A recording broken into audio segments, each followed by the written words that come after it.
Praise the Lord. The best wishes to you and your family members in the name of God. దేవుని నామమునకు మహిమ కలుగును గాక. దేవుని నామం పేరిట మీకును మీ కుటుంబ సభ్యులందరికీ శుభాభివందనములు. ఈరోజు దేవుని వాగ్దానము, టుడే గాడ్స్ ప్రామిస్. మేలు చేయవాడు దేవుని సంబంధి. 3వ యోహాను రాసిన పత్రిక 1వ అధ్యాయం 11వ వచనం.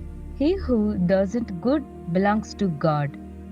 3 John chapter 1 verses 11. క్రీస్తునందు ప్రియమైన సహోదరి సహోదరులారా, ఈ ఉదయకాల సమయంలోనూ మన దేవుడైన యెహోవా యోహాను ద్వారా మనందరితోనూ మాట్లాడుతున్నాడండి. అదేమిటి అంటే, మేలు చేయువాడు దేవుని సంబంధి, కీడు చేయువాడు దేవుని చూచినవాడు కాడు. చూడండి ప్రియా సహోదరి సహోదరులారా, ఎందరైతే ఇతరులకు మేలు చేస్తారో, ఇతరులను ప్రేమిస్తారో, కుటుంబంలో గాని సంఘములో గాని ఎవరైతే దేవుని యొక్క నామాన్ని బట్టి నీతిని అనుసరించి నడుచుకొని ఇతరులకు మేలు చేస్తారో అట్టి వారందరూ దేవుని సంబంధి అండి.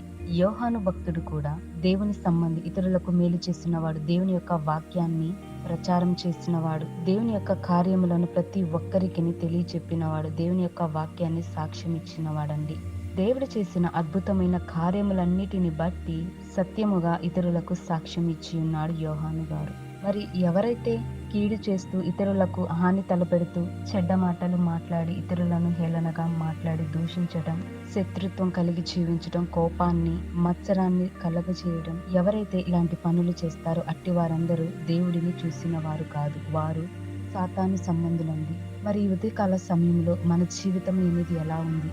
మేలు చేసేవారుగా ఉంటున్నామా, కీడు చేసేవారుగా ఉంటున్నామా అనేది ఒకసారి పరిశీలన చేసుకోవాలి.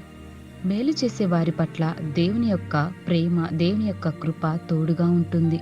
దేవుని యొక్క రక్షణ వారికి కాపుదలగా రక్షణ భద్రతను దేవుడు దయచేస్తాడు. కాబట్టి నీవు నేను మనమందరము మేలు చేసేవారుగాను, దేవుని యొక్క నామాన్ని ఘనపరిచేవారుగాను మనమందరమును ఉందుముగాక.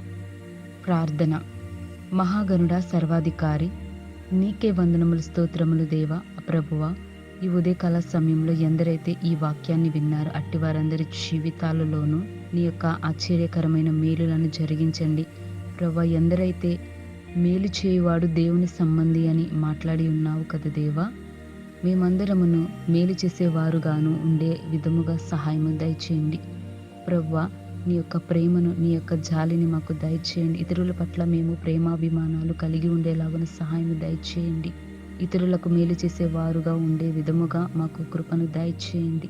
మేము నిన్ను చూచేవారుగాను ఉండేలాగా సహాయము దయచేయండి. ప్రభువా, మా హృదయములో ఉన్నటువంటి మత్సరములను తొలగించండి.